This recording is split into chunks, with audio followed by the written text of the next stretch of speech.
Welcome to the Same Day Podcast, where we discuss driving incremental business growth and other topics related to real estate, property management, and entrepreneurship. Now, to the show at hand. Matt Zalk here. I'm the host of the Same Day Podcast, where I connect with top business experts and real estate leaders. Some past guests on our show include Will Karstetter, discussing multiple years of buying 100+ doors per year in the real estate game. Adam Rosenberg, discussing redeveloping attainable apartments for all walks of life. Check out those episodes to hear some very interesting stories. Today's episode is brought to you by Keyrenter Property Management. Chase, you know better than other people that it's hard to line up contractors to get make-readies done in a reasonable amount of time if you don't have the skill that Keyrenter has, or if you don't have personal connections with folks like you. The contractors are busy, work seems to drag on forever, and all that time leads to lost rental income. At Keyrenter, we line up our dedicated vendors so that unit turns can happen super quickly and we get money back into our owners' pockets. Keyrenter is a full-service property management company helping our clients buy, renovate, and operate real estate assets, and we help our clients build wealth while taking the headache out of real estate ownership and property management. That's why no matter what rental you have, single-family homes, condos, townhomes, apartments, we have the management solutions that you need. Go to KeyrenterPMC.com or email us at info@KeyrenterPMC.com. Huge shout-out to BNI for introducing Chase and I over the last couple of years. Chase was a member in Des Moines, Iowa, where he was living before he transitioned to Tulsa, and we connected when I was president of a local chapter of Green Country Business Alliance, and we're discussing his transition from Des Moines into Tulsa. But let me introduce Chase Chapman. He's the owner of Blue Dog Carpet Cleaning, your premium service provider with middle-of-the-road pricing. Keyrenter certainly relies on Chase and his team at Blue Dog for cleaning carpets, but not just any carpets. It's the tough challenges that Blue Dog excels at. So we appreciate that very much. He was a former IRS agent, calls it something different. You'll hear that shortly, but he turned into a businessman when he discovered he had a problem in his own home and wanted a great solution. Chase Chapman, welcome to the show. Before we get started, I'd like you to please place your hand on the ANSI IRC manual, the textile cleaning Bible, and I'd like you to solemnly swear that this will be a true testimony. That's it. You've got all the professional books. What does that thing say, by the way? Everything you could possibly want to know about the safe cleaning of textiles. So it's like, whether it's silk or rayon or nylon or whatever, it'll tell you the like proper application, the like what chemicals can go on it, what temperature.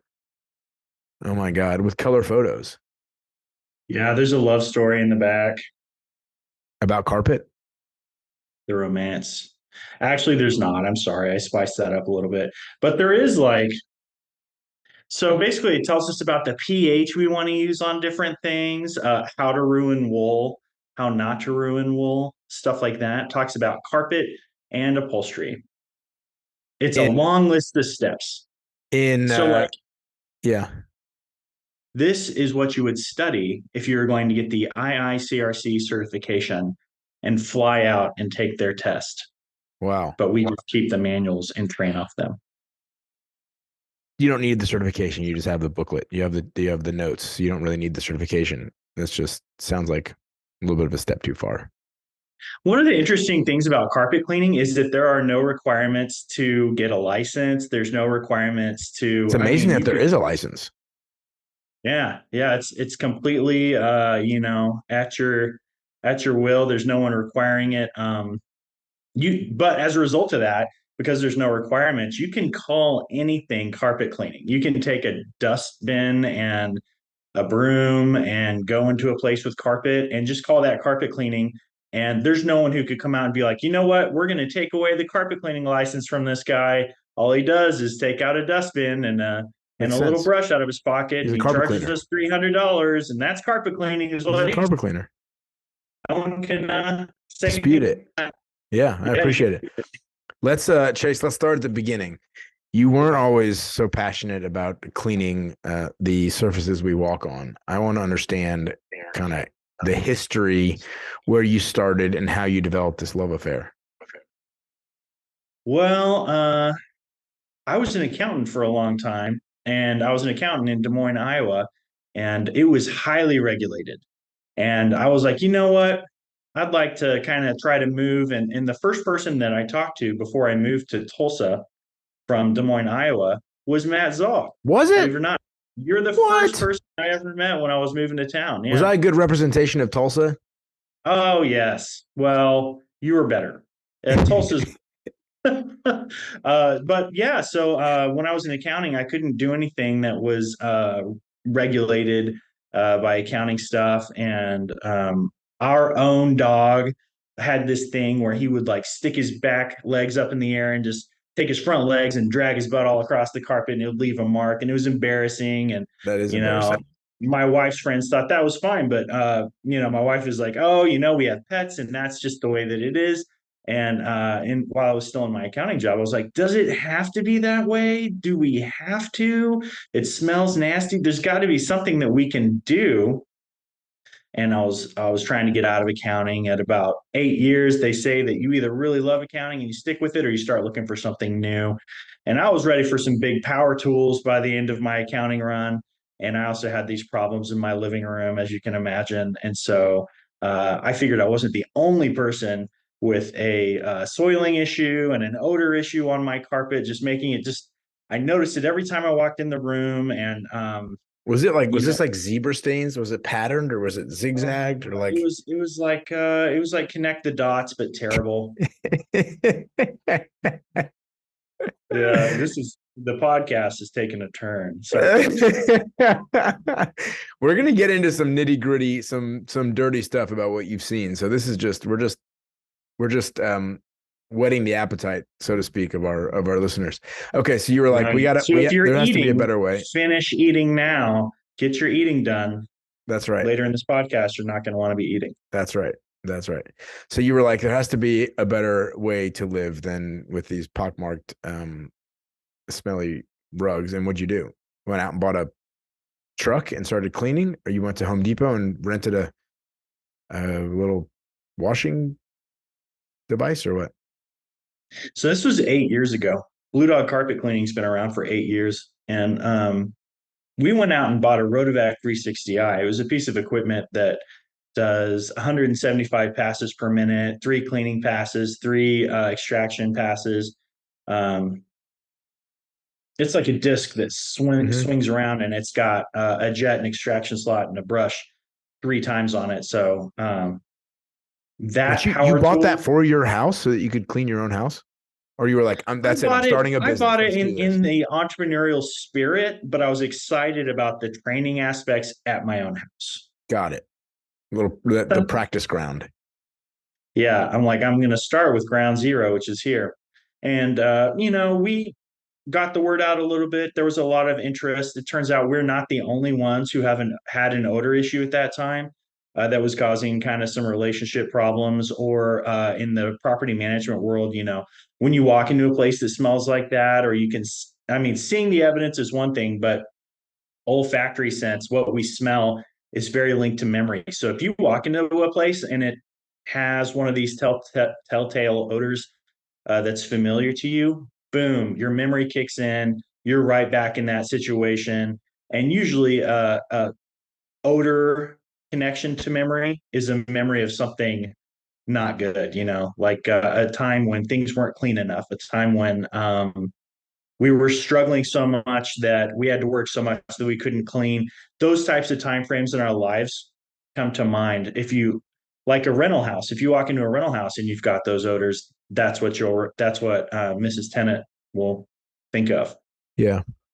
So let's fast forward just a little bit. You bought this machine, 360 passes per minute. That sounds very impressive. I have no idea if it should be. 3 cleaning cycles, 3 spray cycles.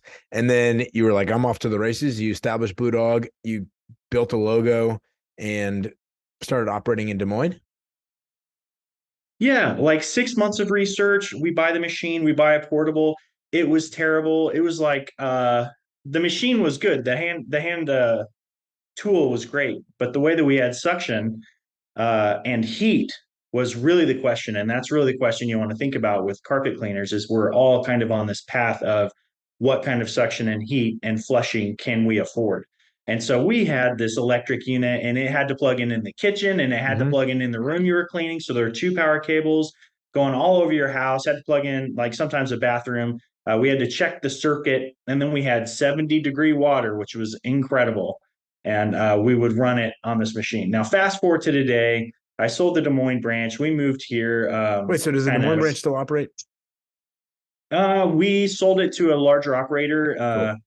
And they absorbed it, and they kept their name. And, is that why you drive around mostly in your Ferrari? Yes, Okay, that's why. Okay, perfect. Yes, but I was wondering about that. Yeah. Everyone asks, but even my employees there now work for a company in Des Moines. Yeah, cool. But back to this extraction process. So the extraction process took buckets. It was a bucket brigade thing. The dirty water could only be filled up in 5-gallon increments. And so that was when we first started. Now, Tulsa, what you've got are a bunch of carpet cleaners because it's pretty easy to get into carpet cleaning here. Different than Des Moines, because for 6 months in Des Moines, it's negative 60 degrees or whatever. It's freezing and you can't have frozen pumps. And so that was kind of a barrier for entry there. You had to have a heated shop. But here, anybody can be a carpet cleaner with a waste bin and a broom. In fact, we switched to truck mounts now. Truck mounts are the way that you should clean carpet, really, if you're going to be a professional. Yeah. Most of the truck mounts in town cost like $6,000 or $7,000. Certainly with a franchise, they're not going to probably spend more than that.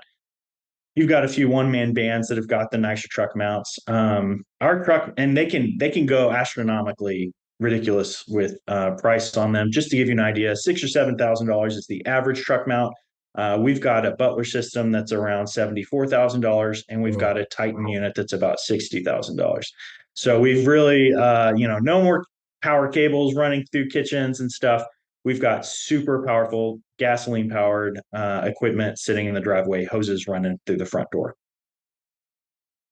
That all sounds super impressive, but the average person goes to Home Depot and rents a thing or has some little machine in their house that they bought years ago and they do it themselves. Like, what's the big difference between professional carpet cleaning and do-it-yourself solutions? What is the big difference? Well, so the big difference is the suction, the heat, and the flow. Flow means like the water that goes onto how the much carpet? water you're flushing with. Yeah. So I guess I should take a step back. When it comes to carpet cleaning, you've basically got to have a pie that you're managing all the time. It's there is a marker board in here. Should I go get it? Do we have time for that? You can do whatever you want. Okay, I'll just do it on my pad here. Okay. So there's a pie. And you've got heat, agitation, and chemicals. Okay. I think we could have done that without the pie. I understand. There's 3 parts to this: heat, agitation, and chemicals. If there's not very much heat, then you have to agitate a ton of stuff to get the soiling out of the carpet. If the chemicals are not strong, then you have to have insane heat and agitation. So what we do is we have 200 degrees super hot boiling water, and we've got the best chemicals available, and we use agitation with our powerful equipment. But is that pie graph to scale? I mean, basically 45% of your process is heat. There's like 15% of there in agitation, and 15% is chemical, and 40% is agitation. So if we think about, your question was, why wouldn't we just go and get a rug doctor? You're not going to have this heat part of the pie. So you're just going to have lukewarm water, and the chemicals that you're going to have are whatever they provide you. So, oh man, I could go into this forever. One thing I'll put it like this: those rental units don't have a lot of suction. They've got a great ability to put out water, but they don't have a great ability to pick up the water back again and recover it. And that's just the normal scenarios. We've also got subsurface extraction. So like, let's say there's a really, let's say a dog is sick and it's a huge dog or something, and you've got like a spot like this big on your floor. You want to decontaminate that whole area. And the way we do that is we use flash flood tools. Mhm. So we actually pour a localized flood into the middle of that spot because the urine went in there in the middle and it spread out underneath the carpet where we can't see. Kind of like a Like Wicks. Titanic situation with the icebergs, you know? Yeah. So you can see where the urine goes in, it spreads way out, and you're smelling it all the time. So what we do is we take flash flood tools that are designed for like if you have a flood and then you can get there in an hour and you don't want to uninstall the carpet and pad. These flood tools will go around and they will suck all the water out of the Mhm. pad and the carpet, and you don't have to uninstall it. And it saves a lot of money that way. Mhm. Same thing here, except we create a flood of permanent deodorization uh, with boiling water and liquefy and mobilize all the contamination that's there. And we use a blower that is like a skyscraper blower. Like blowers for truck mounts are like this big, but the blower that we use is like, real big stainless, actually iron blower so that it can violently suck all that out of the pad, under the carpet, out of the carpet backing, and all that to remove the source of the odor instead of just like a Glade plug-in situation where you're Mhm. treating over it Yeah. and maybe you'll be able to smell it next week because it's still there. It's like So showering after the gym or just putting on deodorant. yeah, yeah, My it is gym like coach in that. sixth grade was like, you cannot just put on deodorant after gym class. You have to go shower. So Right. I You have to understand. remove the source of the odor Correct. and Okay, bacteria. so that's a big difference that you guys have the tools to like flash flood the area, hyper suck it with. I mean, sorry, I should say flash flood with super hot water deodorization that's permanent, and then suck all that water out. Right. Home Depot doesn't sell that tool. Without the expense of uninstalling the carpet and reinstalling it or Yeah, anything like that. yeah. What are some other situations that you see? I mean, we call you all the time because you do some deodorization stuff. You might have an ozone machine that pulls out smoke if a tenant was smoking in a property. You have all the carpet cleaning tools. You do hardwoods, you do tile, you do vinyl. Like what you're doing curtains. I mean, what's the extent of the work that Blue Dog does?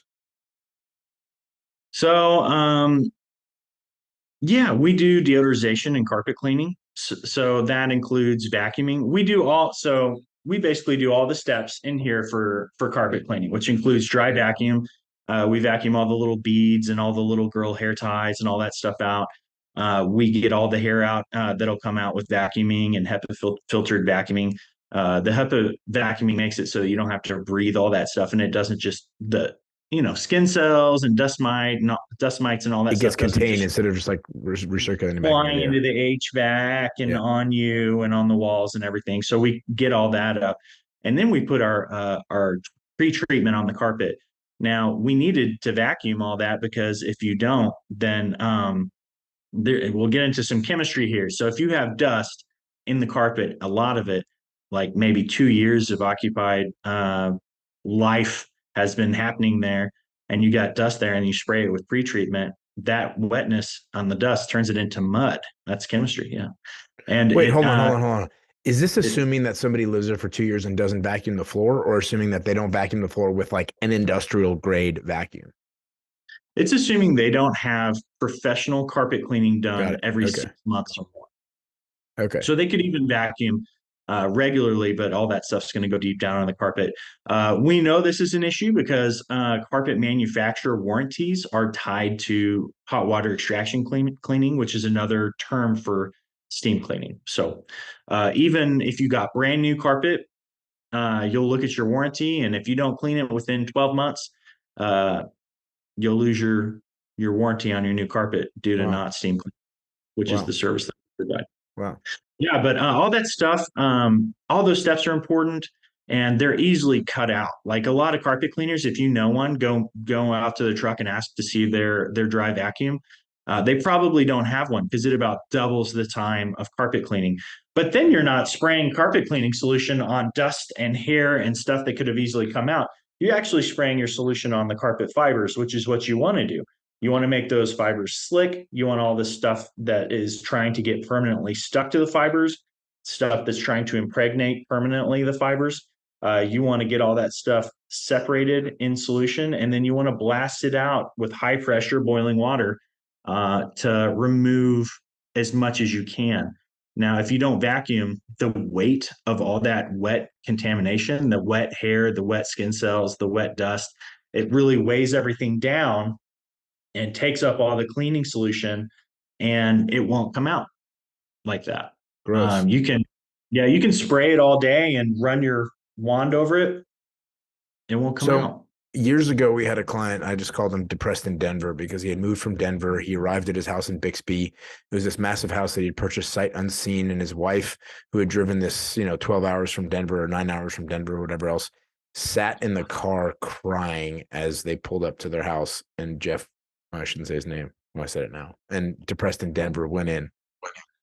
And she was so upset to be living in rural Bixby, having come from Denver, where they just sold this really nice house and had all this cash and bought this thing cash, sight unseen, et cetera. That ultimately he had to lease his house because they moved back. She was just so upset. And he was like, I'll either salvage my marriage and rent this house, or, stay here and my wife will go back to Denver. So we had it cleaned. We had the carpet cleaned, and he was really upset because the tenants, I guess, had reached out to him somehow, I don't know, and said that the carpets never got cleaned. Well, we went back to the company that cleaned them, and we were like, hey, did the carpets get cleaned? And they're like, yeah, certainly. And then I don't remember what happened, but they were pulling out stuff from the carpet. And it was because the tenants were pulling things out from the carpet. They're like, look, it's not been cleaned. I've got beads in here and nothing. It was because the cleaning company that we used at the time did not vacuum the carpet. Exactly as you're saying. They skipped that step. They did a cheap treatment, because back then we didn't know that, you can go broke buying cheap. And they just missed that step. And so we had to go back and pay for it to be done the right way. I don't know if you and I knew each other at that point. You might have actually I go back and look at our invoices. You may have done that years and years ago. That cleaning after it was discovered that they didn't do it. The first company didn't do it the right way. But that was a really good lesson for us, that you have to use the right company. You've got to be doing it the right way, and that you can't afford to buy cheap. That if you do it the wrong way, it just still looks bad. And part of the process of cleaning is we want it to be really clean. The second part of the cleaning is we want it to look like it's been cleaned.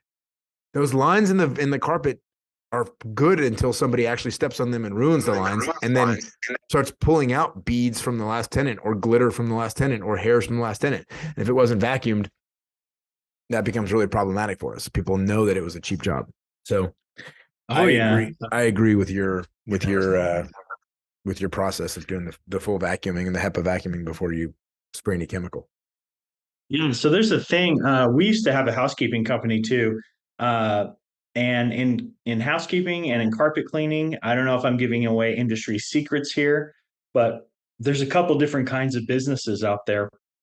Some of them are trying to go for the cheapest price that they can do. And those are the old standby is, if you pretend to pay, we'll pretend to clean. Now, Blue Dog does not do that. We have made a decision not to do that. But there is a thriving business out there that continues. And what they do is they're selling you a receipt, and that is the value. Because the pain that you have is that you have to prove to your carpet manufacturer that it's been cleaned, or your like new tenant or whatever. But the real problem isn't that we have stinky, dirty carpet here.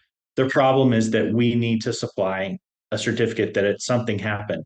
And even if they don't pre-spray at all and they go over there and they just heat wand it, which basically does nothing, there are some businesses that we don't work with because all they really want is that receipt. And they don't want to pay the real bill.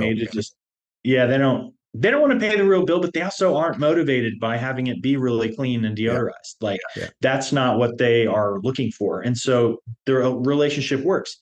If we were to go over there and do full cleaning and make it beautiful, disinfected, permanent clean slate on the deodorization, where if a humid day hits, you've got freshness still, they don't want that. That's not what they want. They want $11 a room. Yeah. They want a receipt, an invoice of some sort that they can forward on. Yeah. Because they think about it. Apartment complexes are notorious for this. They show you a model, and you don't see your apartment until you move in. And so what's the real benefit to have a real deep professional cleaning there? Yeah.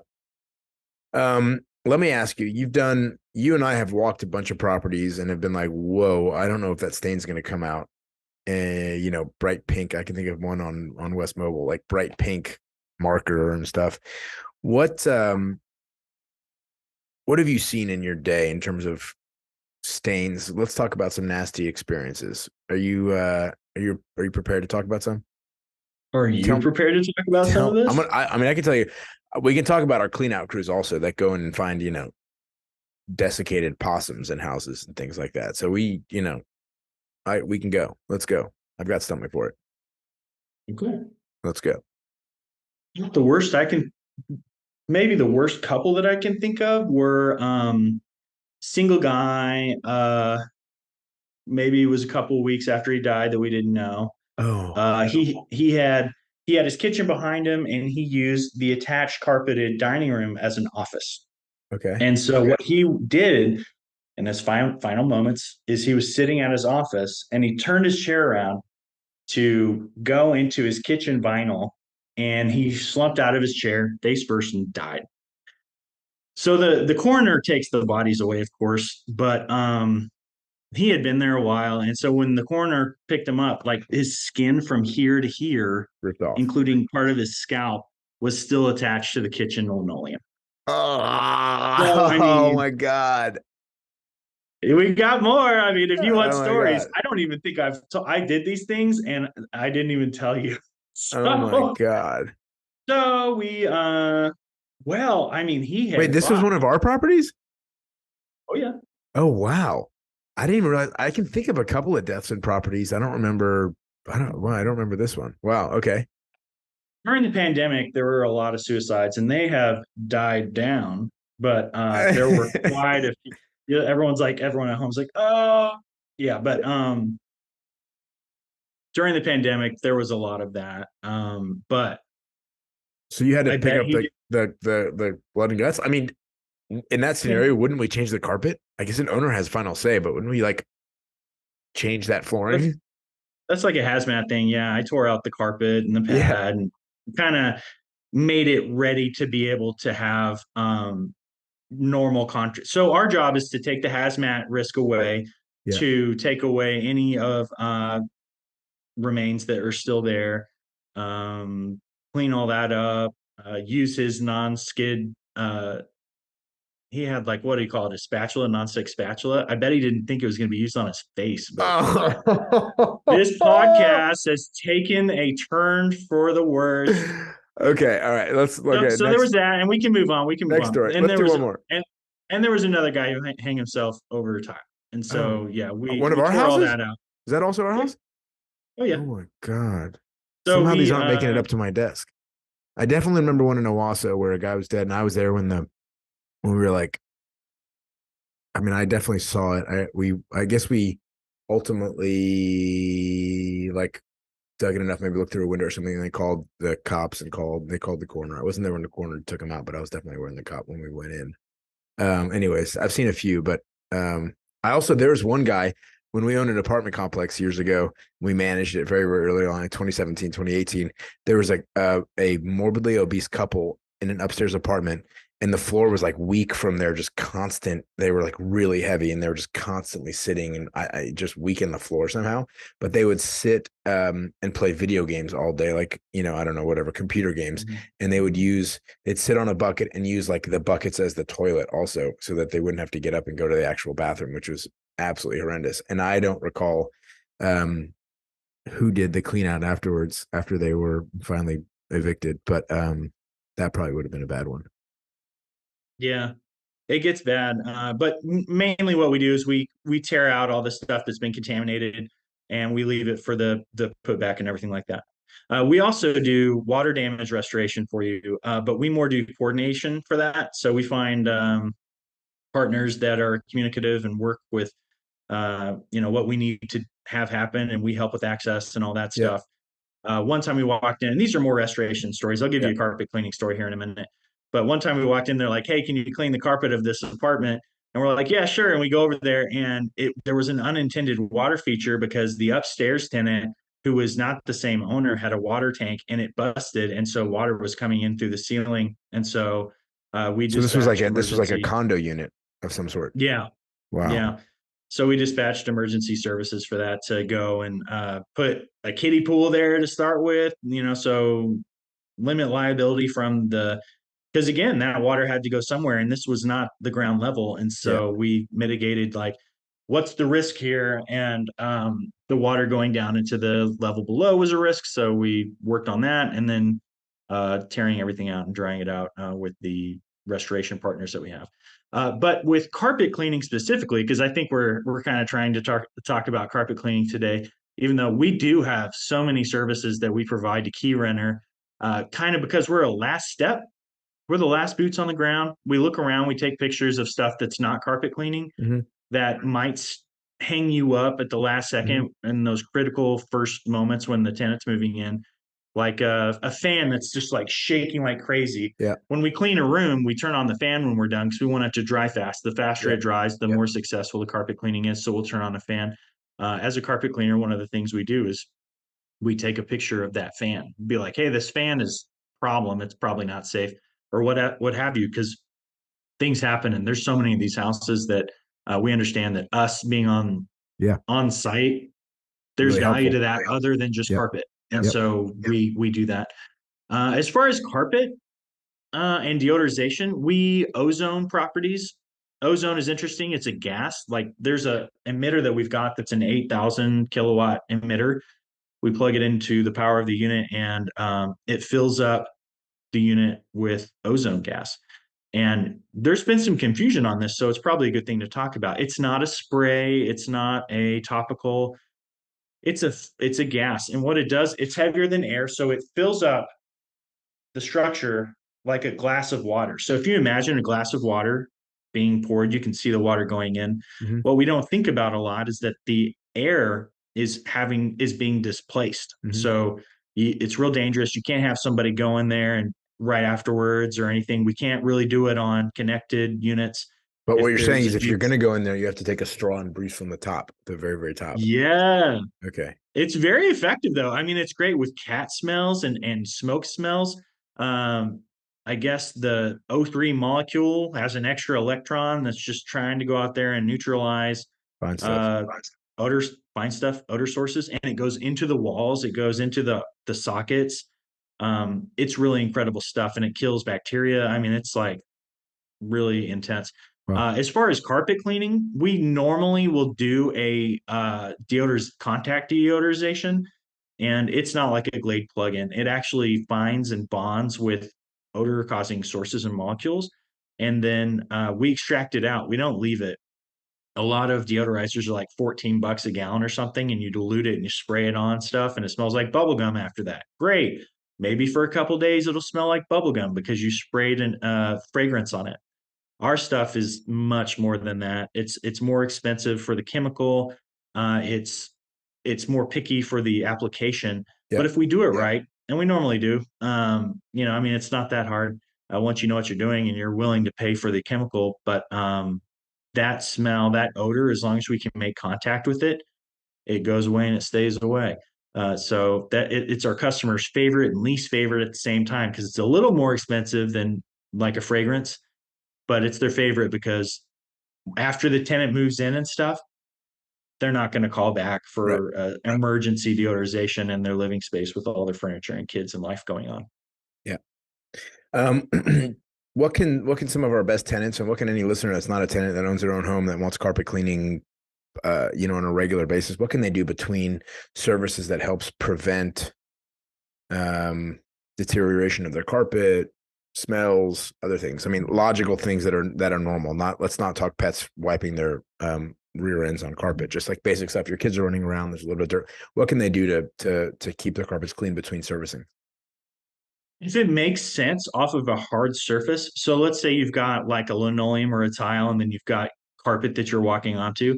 For the first 7 feet of your carpeted area off the hard surface, a walk-off mat would help. So all that grit and stuff will go into the mat instead of the carpet. This is especially effective off of a kitchen. Mm-hmm. Kitchens have got a bunch of oil, and so the oil sticks to the carpet, and the carpet starts to resoil everything else that you walk on, holding on to grit and stuff like that. And so oily carpet holding onto grit may not seem like a big deal, but when you zoom way in and with a microscope, maybe the grit is sharp and it shreds up the carpet Interesting. almost from the inside. So like you've got your carpet twists, and on the outside there's like a barrier, and I imagine that it's a mixture between Teflon and that cling wrap. So it's like plastic, but it's only like it's very, very thin. Well, grit tears that up so that your nicely twisted fibers are now open. Mhm. And so they will take grit and just get shredded and shredded and shredded. Yeah. And so where you've got like a few weeks with the stain setting, when you've got your proper carpet with the twists right and everything, it's not shredded. The impregnation process for stains starts immediately whenever you don't have that. So mats are great off of hard surfaces. Just regular vacuuming, having a great vacuum process. If you've got like a family of 3, several kids, it's okay to vacuum daily, at least once a week. If you've got pets, you basically need to vacuum daily. Wow. Yeah, we've got 3 dogs, and so we vacuum our rugs daily because they're like a filter for your life. They pick up everything grit wise. If you've ever walked into a house with all hardwoods and you just take off your socks and shoes and walk around in a house that's all hard surface, eventually you'll notice that the bottoms of your feet are just coated with granular stuff. I mean, all the stuff that you wouldn't notice in the house is now on your feet. And if there was one rug in that house, everyone would gravitate to it to wipe off their feet. And that's how carpet is. And it's like that with our dogs. And so what we do at home with our 3 dogs is we vacuum our rugs every day, and then we've got a robot that goes under the furniture and gets all the hair. So Wow. vacuum, vacuum, vacuum. It's a good And reason to not have dogs. yeah, go take your dogs to your parents' house. So that's 2 things. One is vacuum, one is rugs. And another one is if you've got kids or pets and they make small spots on the carpet in between carpet cleanings, you can use something acidic. If you rent a rug doctor or whatever, they're going to give you a high alkaline solution to run through it. And you're basically treating all your carpet with high alkaline solution, which should be used in a spray bottle on spots, right? It should not be just on all of your carpet and left there. You want to flush with acid. So acid flushing is better for at home. What you may want to do if you find a spot is buy a $99 home extraction unit, just with like a 4-inch nozzle on it. The thing that you're sucking up the water, no bigger than 4 inches, because you want all the suction to be in a small area so you get great suction. Then use a coffee mug. Put 50% vinegar, 50% water in it, and nothing in the machine really. You don't even have to use high alkaline solution at home. You can just use that mug, use that suction thing, pour the acid into the carpet, the solution we talked about, the vinegar and water, and then suck it up and do it over and over and over until the spot is gone. There's a video on our Facebook so that all of you at home can know what tools to use. It's like 15 minutes and it walks you through spot treatment using vinegar solution. And then they won't resoil. And after it dries and the spot's gone, you'll notice that that section of carpet is softer than any of your other carpet in your house, unless we've been there recently. So you might not want to do that. It's going to be too soft and everyone's going to gravitate to that one spot. Yeah. But it's often in play areas where they were anyway. So they're there all the time and then they make a mess and then you clean it and they go right back there. So another thing for your tenants. Yeah. If you're going to make any sort of glitter related or glue related craft, do it on a cardboard box. We've all got these Amazon boxes everywhere. Your daughter's closet carpet is not the place. That's like, use a box. It'll stain it forever. We'll have to repair it. If the decision were up to us, we'd all do it on a box, but the decision fundamentally is up to our children. And they don't follow logical steps sometimes. You come in and you're like, I mean, holy moly. So let me ask you this. Like at our house, we just have full wood all over the floor. Upstairs in the kids' bedrooms, we've got some carpet, but we're just like wood floor throughout the master bath. Everything is wood floor with the exception of like maybe a powder room bathroom or something. What am I doing there? I mean, I think they just like, we just mop it a little bit. I'm trying to get that stuff from sticking to your feet. But is there anything else that I need to be doing on wood floors that, that anybody should know? One convenient thing, if you can afford it, is to have the hard surface robots. They dust up all the little stuff. The grit and grime and dust doesn't take up very much room inside of those units. And so the ones that go back to the home base and they have all the stuff ends up in the base and then you dump it. Those are really good for granule removal. Rugs are great. You got to vacuum your rugs. And you have to move all your furniture off the rugs. What are you doing with that? Yeah, just vacuum out. It's convenient how it works for your Yeah. life. Yeah. Because you know that those rugs are going to pick everything up like a filter, but how dirty is it under the sofa? Just leave the sofa there. Yeah. Just vacuum what's available. As far as wood, people love mop and glow until it starts to smear and stuff. And this is kind of more of a housekeeping question, but we do hardwood as well with our machines. And what we use is we've got a $10,000 machine that does it. We use neutral wood cleaner. Neutral wood cleaner. It doesn't streak. It's cheap. Is that the brand? Neutral? It's the type of cleaner. Okay. You can go to Bewley's and get a gallon of it if you're in Tulsa. Yeah. Just walk into Bewley's and be like, "Hey, can I have a gallon of neutral wood cleaner?" And they'll give you the concentrate. And then you like mop with that in essence. You mop with that, and then it doesn't smear, and it has a decent enough shine. You kind of have a trade-off with shine and smudges and streaks. If you have a really high shine with one of those products like Mop and Glow, you're gonna look good until that first person walks in, and then it's immediately gonna have smudges and streaks. And some customers don't like that, so we moved to neutral cleaner. Love it. Yeah. Chase, where do you get inspiration for new carpet cleaning ideas, business progress, any other kind of fun stuff? Carpet cleaners are really funny. So if you go to an open networking event or some place where there's a bunch of businesses, carpet cleaners will find each other and talk and talk and talk and talk and talk, and then you can't separate them. And then the event's over and they're still talking, and you're like, "Excuse me, you have to leave." Whereas if you have realtors all at an event, they'll try to like find customers, maybe, or like someone to sell to. Carpet cleaners don't do that. We all flock together. There are websites that we all go to, and there are groups that we all chat in. And carpet cleaners are uniquely enthusiastic over their craft if they care. Now, there are some that are like, "Hey, how can we make the most money and move as fast as possible?" And they've got their groups and they talk. And then there's like the solo operators or the small operations who are like, for example, I went up to years ago. I met another carpet cleaner, and he went under, and I ended up taking his workers, just because they were such nice guys, and they all had pretty good practices in general. But there's like lore and legend and stuff with carpet cleaning, and if only there were like boring steps that we could all read that work every time. But instead, like I had a guy, he's like, "Okay, where's your paint thinner?" Paint thinner? What? We're carpet cleaning. We don't need paint thinner. No, no, no. We need paint thinner to put in the pre-spray.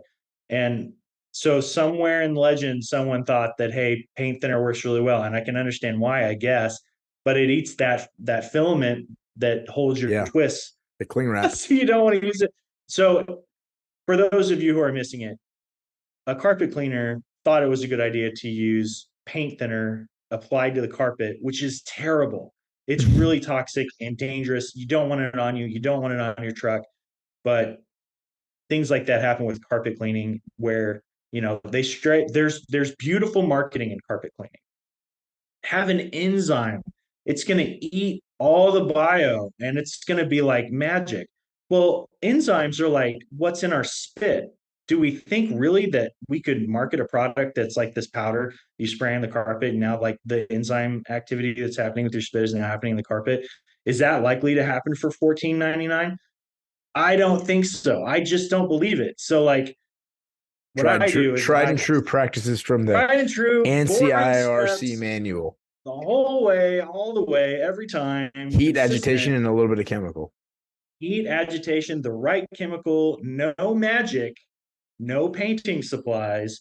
I mean, it's pretty funny what people come up with in carpet Do you cleaning. go to national like carpet cleaning conference every year or anything like that? We're starting to we're starting to go to the truck mount forums carpet cleaning thing. So in carpet cleaning, there are celebrities and they've all got silly names and stuff. Like they've got catchy names that cleaners would recognize. It's funny. But one of the main carpet cleaning celebrities is Rob Allen.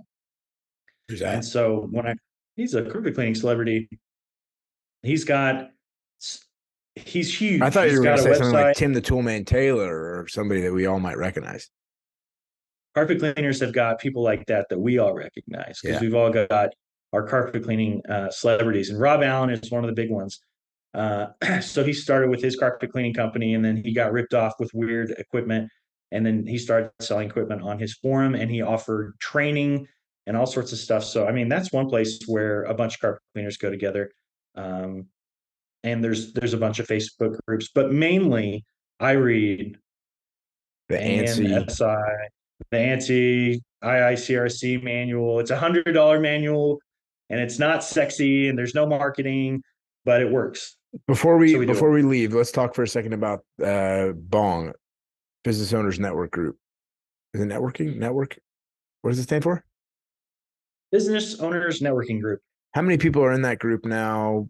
How active is it? What are the events that are going on? Tell us a little bit about it. Yeah, Business Owners Networking Group. It's funny that you bring that up. Yeah. So I met Matt in networking. That first call from Des Moines was, "Hey, let me join your networking group." And we hung out for how many years was it? Like 2 years or 3 years? Yeah, I don't Every know. week Long time. we hung out once a week for 3 years. So that's either like 104 times or whatever. But networking has always been a big part of this. The Bond Group is another networking group. It's not a closed networking group, it's open. So it's like you can have two realtors, you can have two carpet cleaners, no big deal. You're not locking out your competition. It's a relationship based networking group started by Cash Matthews in Austin, Texas, where they had 4,500 members. Here we've got 3,400 members, which Wow. is a lot. In the last 6 months, we've grown more than 1,000 members. I'm an admin on there, and so help to keep it all looking good. There's a ton of events. There are events like Blue Dog Carpet Cleaning puts on the bowling event. We're having another bowling event at Andy B's in the VIP in the fall. We're allowing 10 other businesses to have tables so they can promote their business while families Cool. are bowling and everything and eating and having a great time. But there's all sorts of events. All you got to do is go to Tulsa Bong and ask to join. We're going to be looking for Tulsa in your profile. If your profile is super locked down, maybe you don't want people on Facebook to know who you are, the Bong group is not for you. We want to see your face. We want to know your name. We want to know that you're in Tulsa because it's a curated group where only local people in Tulsa can join. And so So if you want that's to important. go, so people post on there, hey, I'm looking for a great carpet cleaner, and everyone, goes, oh, reach out to Chase. How do people, speaking of reaching out to Chase, how do people find you if they want to get premium quality services for a reasonable price? If you want premium services for middle of the road prices from Blue Dog Carpet Cleaning, you can go to bluedogcarpetcleaning.com and you can see your price immediately in 60 Cool. seconds or less. You can text 918-324-6443 and we can get right with you. And we're actually starting up a new AI thing that gets all your Whoa. information and asks about your rooms and gives you options and schedules you conveniently. And so, I mean, those are the ways. Love that. So you can book now. So somebody can just run on the website, book now, and see the schedule that works. Wow. Love it. All the Yeah. services. Yeah. I love it. And we've That's got a new awesome. program for residential customers, which is our Always Beautiful program. Probably your property owners won't be interested, but who knows? Maybe they would. For residential folks living at home, owning their own home or renting and wanting to have a clean space, we've got the Always Beautiful program where you get quarterly cleanings. That's a cleaning every 3 months, and you get 25% off your price with free protector. So that's like getting one cleaning for free a year, I'm and you going to do never that. have to worry about your carpet being dingy or gross or smelling bad. I'm going to do And that. we'll do protector. Chase Chapman is the owner of Blue Dog Carpet Cleaning, your premium service provider with middle of the road pricing. Keyrenter relies on Chase for cleaning carpets, but not just any carpets. It's tough challenges that really sets Blue Dog apart, where they excel. Chase is a former IRS auditor. I was a specialist agent for the Treasury Department, is how we say that. Specialist. I was also, for the Treasury Department, but he turned into a 7 businessman, states. and he's been happy ever since. Chase, thanks for being on the show. We appreciate you. Thanks for having me, Matt. Good to be here. Take care. Thanks for listening to the Same Day Podcast. Tune in to a new show each week and be sure to subscribe to get future episodes.